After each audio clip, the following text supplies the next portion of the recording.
계시록은 우리의 정신이나 삶을 홀리게 하거나 두렵게 하거나 알지 못하는 수수께끼로 가득 찬 책이 아닙니다.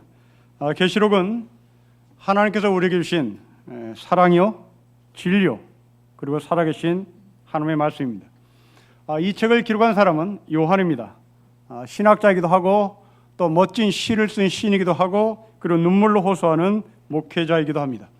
요한은 하나님으로부터 듣고 봤던 예언과 계시의 말씀을 편지의 형식으로 써서 7개 교회에게 이 편지를 보냈습니다.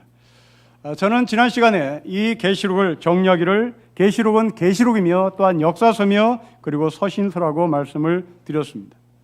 여러분, 예언은 들음으로부터 납니다. 그리고 계시는 봄으로 드러납니다. 요한은 이 계시와 예언의 관계를 1장 12절에서 이렇게 요약을 합니다. 여러분 1장 12절 말씀을 보십시오. 같이 읽겠습니다. 시작. 몸을 돌이켜 나에게 말한 음성을 알아보려고 돌이킬 때에 7 금촛대를 보았습니다. 하나님이 자기에게 하신 음성을 들었습니다. 이 음성이 무엇인가 알아보려고 몸을 돌이켰더니 자기 눈에 7 금촛대가 보였습니다. 예언과 계시가 함축된, 예언과 계시가 연합된 말씀을 요한은 기록을 하고 있습니다. 우리는 2000년이 지난 지금 우리 믿음의 선배들이 남겨놓은 이 성경 66권을 보고 있습니다. 소위 계시를 하고 있는 겁니다. 또한 읽고 있습니다. 읽으면서 하나님의 음성을 듣습니다. 소위 예언을 하고 있는 겁니다. 이 예언과 계시는 특별한 사람이 있는 것이 아니라 이제 예수 그리스도로 말미암아 완성된 이 66권의 책을 보는 자, 바로 계시하는 사람입니다. 이 66권의 말씀을 읽고 하나님의 음성을 듣는 자, 바로 그는 예언하는 사람입니다. 때문에 이 예언은 앞날을 예측하거나 점쟁이가 나의 앞길을 점치는 그런 예언의 말씀이 아닌 것을 분명히 합니다. 만일 여러분이 예언자들을 점쟁이로 보고 있다면 여러분들은 모세에게 하신 신명기의 말씀을 읽어야 합니다. 신명기에서는 이렇게 말씀합니다. 너가 쫓아낼 이 민족들은 길흉을 말하는 자나 점쟁이의 말을 듣거니와 너희 하나님 여호와께서 이런 일을 용납하지 아니할 것이라. 너희 하나님 여호와께서 너희 가운데 너희 형제 중에서 너를 위하여 나와 같은 예언자 하나를 일으키시리니 너희는 그의 말을 들어야 한다. 분명히 이 모세는 점쟁이와 예언자를 분리시키고 있습니다. 당시 고대 근동지방의 예언자들은 점쟁이였습니다. 하나님은 모세에게 말합니다. 그 점쟁이를 가까이 하지 말아라. 나는 너희 중에 한 선지자를, 한 예언자를 세우겠다고 말씀합니다. 그래서 하나님의 택하심을 받은 이 예언자는 하나님의 말씀을 이스라엘 백성들에게 전합니다. 과거를 진단합니다. 그리고 현재를 파악합니다. 그리고 미래에 대한 권면과 미래에 대한 경고를 합니다. 그 미래는 먼 미래가 아니라 바로 지금 가까이 다가온 그 미래입니다. 바로 예언자요, 계시자요, 그리고 편지를 썼던 이 요한은 그 미래에 대해서 먼 미래라고 말하지 않고 속히 오실 그분에서 말씀을 하고 있습니다. 이러면서 예수님도 바로 예언자의 삶을 사셨습니다. 예수님은 때가 가까이 왔다라고 말씀을 하셨기 때문입니다. 사랑하는 성도 여러분, 여러분은 66권의 이 성경을 어떤 책으로 알고 계시는지를 묻습니다. 성경은 어제나 내일에 관한 말씀이 아니라 현재 지금 이 순간 우리 모두에게 하시는 말씀이어야 됩니다. 우리는 이 말씀을 봐야 하고 우리는 이 말씀을 읽어야 합니다. 우리는 이 성경을 보면서 계시받아야 되고 우리는 이 성경을 읽으면서 하나님의 음성을 듣는 예언자의 삶을 살아야 되는 겁니다. 성경은 이런 삶을 사는 자들에게 복이 있는 삶이라고 말씀합니다. 저는 우리 모든 신령교 성도들이 하나님의 말씀을 읽고 봄으로 말미암아 계시자가 되고 읽고 하나님의 음성을 들음으로 말미암아 예언자의 위치에 서 있기를 주의 이름으로 축복합니다. 이어서 이 요한 사도는 이 편지를 받을 사람이 누구인지 수신자를 기록하겠습니다. 그 수신자는 소아시아 7교회 교회입니다.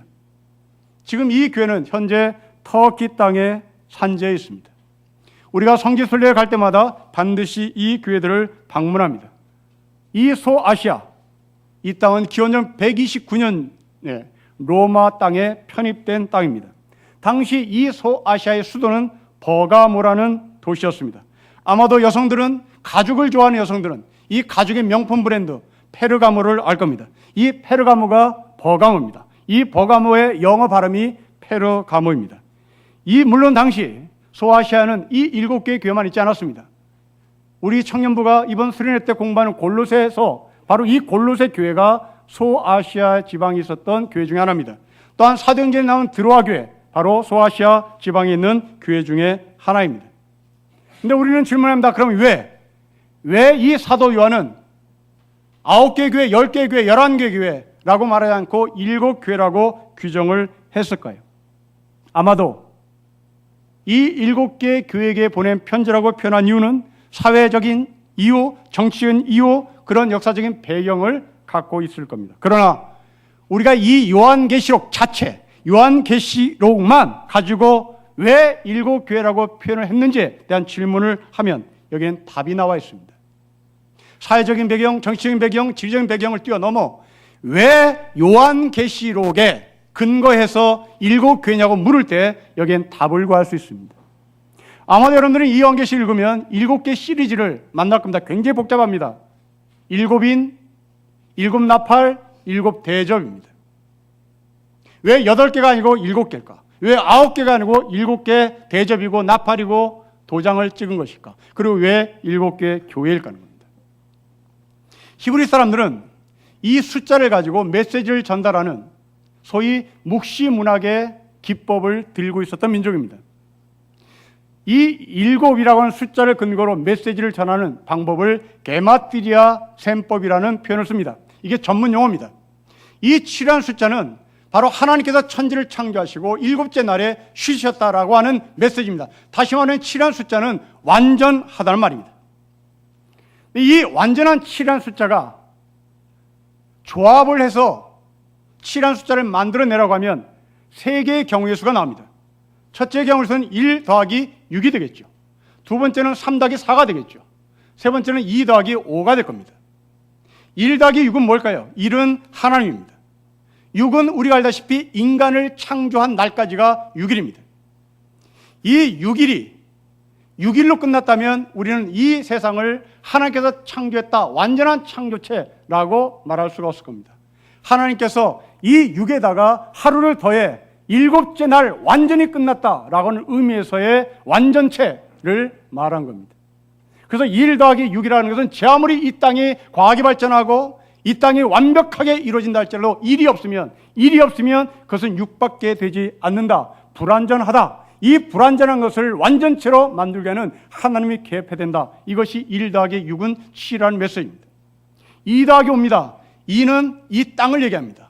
5는 하나님의 은총입니다. 그래서 모세오경이라는 창세기, 출애굽기, 레위, 민수기, 신명기의 책이 나오는 겁니다. 이 모세오경의 말은 단순히 5를 의미하는 것이 아니라 하나님께서 이 땅에 두 발 딛고 사는 사람들에게 주신 하나님의 은혜라는 말입니다.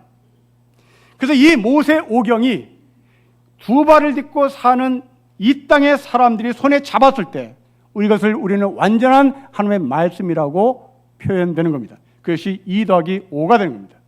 이제 하나 남았습니다. 3 더하기 3입니다. 3은 하나님의 완전한 성품을 말합니다. 성부, 성자, 성령의 하나님이겠죠. 그리고 4는 동서남북을 말합니다. 이 땅입니다. 이 땅이 지 아무리 잘나고 이 땅이 아무리 멋있다 할지라도 3이신 하나님의 성품이 없으면 그것은 땅으로 끝난다는 겁니다. 자, 정리합니다. 이 모든 7의 조합을 한 경우의 수에 한 가지 공통점이 있습니다. 바로 하나님이 개입하지 않으면 모든 것들은 불완전하단 말입니다. 7개의 교회에 보낸 편지입니다. 7개의 교회들이여, 너희가 지 아무리 신앙생활을 잘하고 너희가 지 아무리 잘났고 너희가 지 아무리 폼을 잡는다 할지라도 하나님이 계시지 않으면 너희는 교회의 역할을 못하고 있는 것이다. 진정한 교회는 하나님과 분리된 이 세상을 하나님의 성품을 들고 치유해야 되고 화합해야 되고 하나 되게 만드는 미션을 갖는 것이 바로 하나님께서 택하신 교회라는 것입니다. 그렇습니다. 우리는 아담과 하와의 온전한 창조체를 에덴 동산에서 살게 하시도록 축복했습니다. 그러나 이 아담과 하와는 죄로 말미암아 하나님과 분리됐습니다. 이 분리된 우리는 이 땅에서 죽음을 맛보고 살아가야 했습니다. 그러나 하나님이 이 죽음을 맛보면서 살아가야 할 인간에게 거룩한 공동체를 주셨습니다. 바로 그것은 교회입니다. 이제 이 교회가 할 몫입니다. 너희는 하나님과 분리된 이 세상, 너희가 하나님과 분리된 그 삶을 살다가 하나님으로 말미암아 하나 된 것처럼 이제 너희는 이 세상과 분리되지 말고 이 세상을 하나님의 말씀으로 하나 되게 하고 통일되어야 되고 치유되어야 되고 연합되게 하는 미션을 갖고 있어야 한다는 겁니다. 자, 여러분, 이 말씀을 근거로 다시 소아시아 7교회 당시 상황을 거슬러 올라가 보십시오. 로마 제국에 의해서 기독교 신앙이 박해를 받고 있을 때입니다. 심한 박해를 받던 우리 믿음의 선배들은 그 박해를 견디지 못해 배교를 했죠. 예수를 버렸습니다. 반대로 어떤 성도들은 이를 악물며 신앙을 지켰습니다. 이제 이 둘 사이의 갈등입니다. 한 사람은 하나님과 연합된 사람이고 한 사람은 하나님을 버렸기에 하나님과 분리된 사람입니다. 이때 이 믿음을 지킨 사람들은 쉽게 할 수 있는 선택이 있습니다. 이들을 버리는 겁니다. 이들을 제껴버리는 겁니다.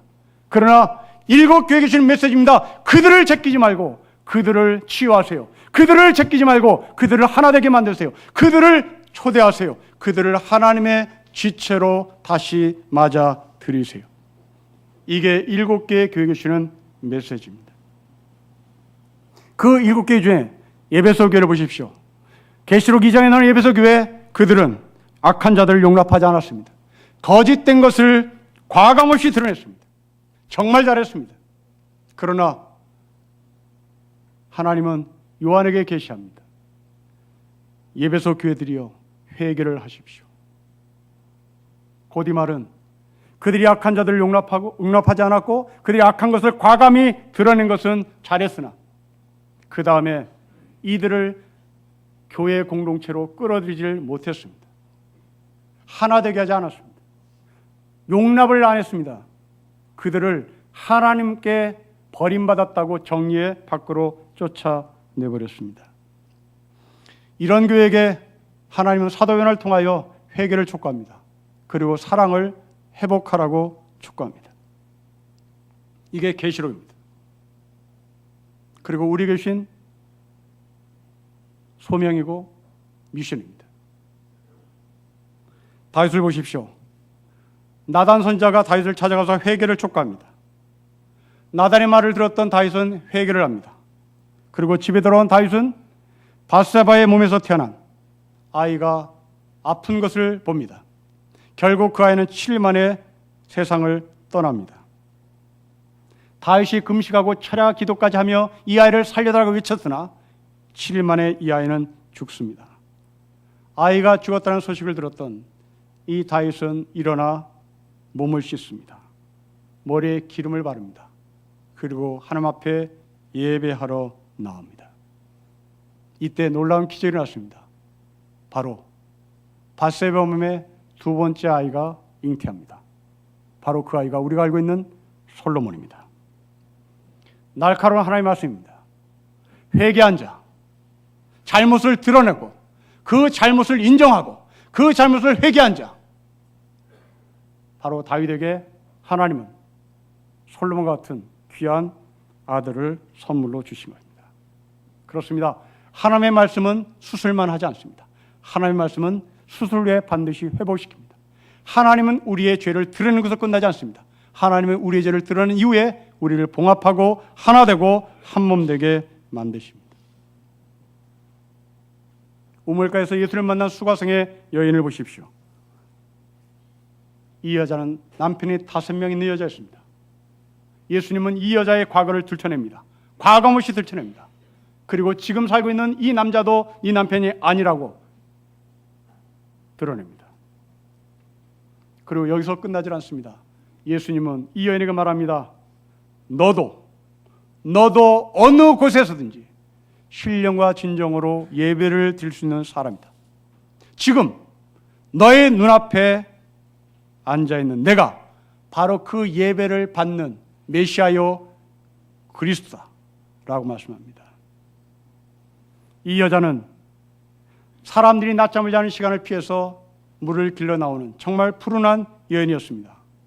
그러나 자기의 과거를 들춰낸 이 예수님이 너도, 너 같은 여자도 신령과 진정으로, 어느 장소가 중요한 것이 아니라 신령과 진정으로 예배를 드릴 수 있는 하늘의 백성이라는 소리를 듣고 이 여자는 자기의 과거와 자기의 부끄러움과 자기의 현실을 내동댕이 친 채 나는 그리스도를 만났다라고 선포합니다. 바로 치유를 받은 후에 예수님은 이 여자를 교회 공동체로, 마을 공동체로, 그 공동체 한 사람으로 편협을 시키고 하나 되게 만드는 겁니다. 사랑하는 성도 여러분, 교회는 사람을 분리시키는 곳이 아닙니다. 교회는 사람을 통합하고 치유하고 회복시키는 것입니다. 교회만큼 나와 다른 생각을 가진 사람들이 없는 곳은 아마 없을 겁니다. 지금 우리가 앉아있는 이 자리의 성도들, 여러분들은 정치적 성향도 다릅니다. 사회적인 시각도 다릅니다. 교육 스펙도 다릅니다. 경제적인 수준도 다릅니다. 이 다양한 서로 다른 사람들이 모인 이곳에 하나님께서 7개 주신 메시지입니다. 서로 용납하세요. 정치인 색깔이 달라 빨갱이라고 말하지 마세요. 정치인 색깔이 다르다고 꼴통 보수라고 말하지 마세요. 우리 모두는 다 예수 그리스도 안에서 한 몸이요 한 지체입니다. 교육의 스펙이 다르다고 해서 무식하다고 말하지 마세요. 교육의 수준이 높다고 해서 내가 모든 것을 다 안다고 자만하지 마십시오. 우리 모두는 주 예수 안에서 하나됨을 지향하는 교회입니다. 만약 우리 신령교회가 정치인 색깔이 달라, 그리고 경제적인 스펙이 달라, 교육의 스펙이 다르다고 해서 사람을 분리하거나 정죄하거나 무시하다면 우리는 7개의 교회에 보낸 편지, 바로 계시록을 읽고 들어야 하고 하나님의 말씀을 봐야 될 것입니다. 교회는 사람을 절대로 분리해서는 안 되는 곳입니다. 이제 이 7개의 교회에 보낸 편지의 내용이 무엇인지 한번 보겠습니다. 여러분 4절부터 8절을 곰곰이 보십시오. 먼저 4절입니다. 같이 한번 읽겠습니다. 시작. 요한은 아시아에 있는 7교회에 편지하노니 이제도 계시고 전에도 계셨고 장차 오실 이와 그의 보좌 앞에 있는 7 영이라고 얘기합니다. 과거와 현재와 미래가 포함되어 있습니다. 5절과 6절, 7절도 과거와 현재와 미래가 포함되어 있습니다. 5절이 과거예요, 6절이 현재요, 7절이 미래입니다. 8절도 마찬가지입니다. 8절 읽겠습니다. 시작. 주 하나님 이르시되 나는 알파와 오메가라, 이제도 있고 전에도 있었고 장차 올 자요 전능한 자라 하시더라. 과거와 현재와 미래가 있습니다. 사도 요한은 이 과거와 현재의 미래를 한 단어로 표현합니다. 나는 알파와 오메가입니다. 이 알파와 오메가 사이에 현재와 과거와 미래가 있습니다. 신이라는 존재는 이렇습니다. 그래서 유대교 랍비들은 이 하나님을 전에도 지금도 그리고 미래에도 있다고 주석을 달았습니다. 이 말씀을 구약의 언어로 표현하면 하나님께서 모세에게 이름을 알려주신 바로 그 이름입니다. 모세가 하나님께 당신이 누구십니까? 라고 질문하자 하나님께서 당신의 이름을 가르치십니다. 나는 나다 라는 표현입니다. 이 나는 나다라는 말이 너무나 어렵자 우리는 다시 번역합니다. 나 스스로 있는 자다입니다. 영어로는 I am who I am 이라는 표현입니다. 번역은 되나 무슨 뜻인지 모르겠습니다. 나는 나다, 나 스스로 있는 자다, I am who I am.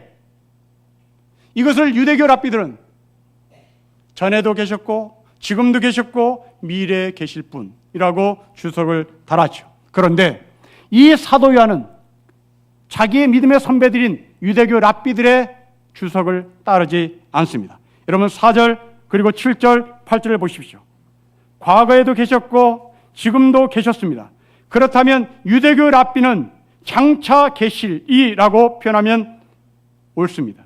8절에도 장차 계실이라고 표현하면 옳습니다. 그러나 사도 요한은 유대교 랍비의 주석을 따르지 않습니다. 장차 계실 뿐이 아니라 장차 오실 분입니다. 아주 기독교의 독특성입니다. 모든 종교는 신이라는 존재가 있습니다. 그 신은 과거와 현재, 미래 존재하는 비잉의 존재입니다. 그러나 기독교의 하나님은 과거와 현재와 미래 비잉으로 존재하는 존재가 아니라 과거에 존재했고 현재에 존재하신 바로 그 하나님이 커밍순 하는 겁니다. 오는 겁니다. 독특성입니다. 기독교의 신관입니다. 바로 저 초월의 세계에서 이 땅으로 오시는 하나님을 말합니다. 모든 종교는 저 초월에 계신 분입니다. 모든 종교는 신이 그냥 계시는 존재입니다. 시공간을 초월해서 존재합니다. 그러나 기독교 하나님은 존재하는 분이 아니라 오시는 분이란 말입니다. 사도 요한은 기독교의 하나님, 성경의 하나님을 분명히 알고 있습니다. 그렇습니다. 저 초월의 하나님이 인간이 살고 있는 이 역사 안으로 오시는 하나님, 시간을 뛰어넘는 저 하나님이 인간의 유한한 삶을 살고 있는 이 시간 안으로 오시는 하나님입니다. 때문에 기독교 신앙을 갖고 있는 사람들은, 예수를 진짜 만난 사람들은 이 시간의 중요성을 예수님처럼 소중히 여깁니다. 여러분이 마태마가 누가 요한을 읽어보십시오. 끊임없이 이 사복음서를 기록한 사람들은 예수님의 시간성에 대해서 강조하기 시작합니다. 몇 가지 예를 들어보겠습니다. 3살 된 이하 아이를 모조리 죽여라, 시간이 나옵니다. 거기에 예수님이 포함됩니다. 2년 동안 피신했습니다. 그리고 12살 때 예수님은 성인식을 하러 예루살렘에 올라갑니다. 30살 때 예수님은 출가를 합니다. 3년 동안 예수님은 공생애를 합니다. 그 3년의 공생애를 마치고 예수님이 십자가에 죽기 전 일주일을 초단위를 분단위를 꺾어가며 복음서 기자는 기록을 하기 시작합니다. 마지막 시간에 땀이 피가 되도록 밤을 새워 기도했다라는 기록을 합니다. 그리고 예수님이 십자가에 달려 들어갔습니다. 예수님이 십자가에 달려 죽어가는 그 시간을 기록합니다. 그리고 예수님이 언제 숨을 멈췄는지에 대해서 기록합니다. 그리고 예수님이 3일 동안 무덤 속에 들어갔다는 3일을 기록합니다. 그리고 예수님은 다시 언제 부활했는지 새벽에 부활했다는 시간을 기록합니다. 왜 이렇게 사복음서를 기록한 저자들은 예수님의 태어남과 예수님의 죽음과 부활을 태어났다, 죽었다, 부활했다 이렇게 말하지 않고 끊임없이 시간을 거기에 증명으로 할까요? 바로 그것은 중요성을, 그분이 언제 죽었는지를 말하는 중요성을 말하는 것이 아니라 이 땅의 시간 속에, 역사 속에 오신 예수님을 가리키기 위함이란 말입니다.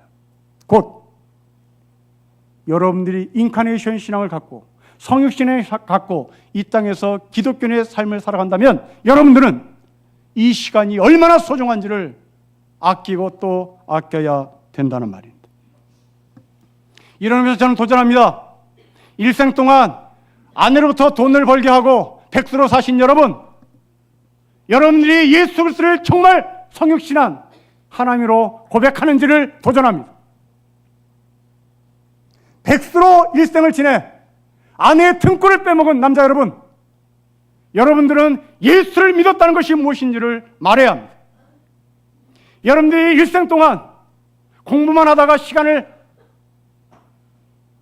빼앗긴, 그래서 아무것도 되지 못한 채 지금도 시간을 낭비하고 있다면 여러분들은 이 시간 안으로 오신, 역사 안으로 오신 예수님의 일주일의 시간을 촌단위로 분단위로 쪼개가며 기록한 바로 사복음서의 저자의 심정을 우리는 이해해야 합니다. 왜 내가 백수로 살았는지 답을 하십시오. 내가 왜 시간을 허송세를 보는지 답을 하십시오.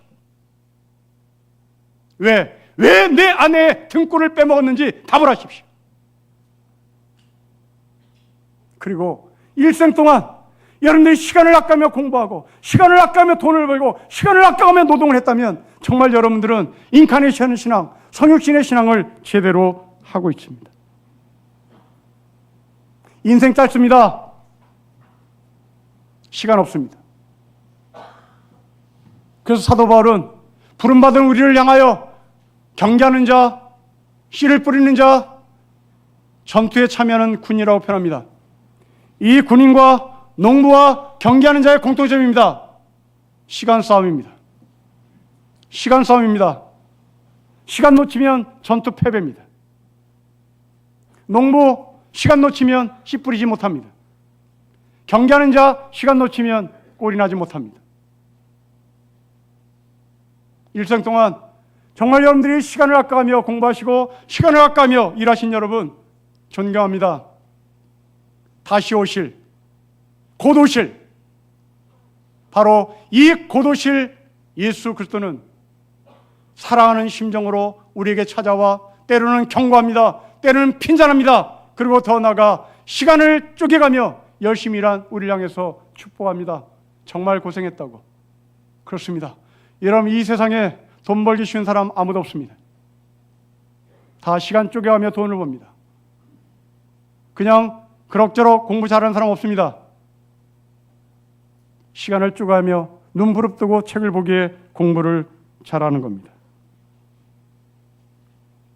아무것도 아닌 우리를 하나님께서 부르셨다면 우리는 눈까 뒤집고 공부해야 합니다. 아무것도 아닌 우리를 하나님께 부르셨다면 우리는 땀을 뻘뻘 흘리며 일을 해야 할 것입니다. 낭비할 수 없습니다. 전에도 계셨고 지금도 계셨고 미래에 계시는 존재가 아닙니다. 곧 오실 그분입니다. 바로 그분이 우리를 칭찬하러 오십니다. 바로 그분이 우리를 책망하러 오십니다. 저를 대학 때 잘 가르쳐 주셨던 은중관 목사님이라는 분이 계십니다. 이분 한국교회를 진단하면서 이런 말을 남겼습니다. 오늘날 문제만 한국교회가 문제를 해결하겠다고 내놓은 해법들을 보면 영성과 도덕성 회복, 민족 복음화, 축복성회, 지역사회 봉사, 선교, 문화유산 지키기 등등을 꼽고 있는 것 같다. 물론 다 소중한 것들이다. 그런데 죄송한 말씀이지만 한국교회는 영적이지만 종교적이지 않은 세대들에게, 영적이지만 종교적이지 않은 세대들에게 그들이 제일 싫어하는 종교 이야기만 하고 있다라고 꼬집습니다. 그리고 대안이 무엇이라고 하는 질문에 선생님은 이런 답을 합니다. 교회는 하나님처럼 역사 안으로, 하나님처럼 시간 안으로, 하나님처럼 세상 안으로 들어가 세상을 변혁시키라는 의식을 가져야 한다. 7교회에 보낸 편지와 동일합니다. 세상 안으로 들어가, 시간 안으로 들어가, 역사의식을 가지고, 사회의식을 가지고 하나님과 단절된 그들을 통합시키는 데 시간을 써야 한다고 외치는 겁니다. 요즘 갑질하는 사성장군의 장로였던 간증의 이야기를 들어보십시오. 그 사람은 흙과 벽을 나눕니다. 자기의 권세로, 자기의 권력으로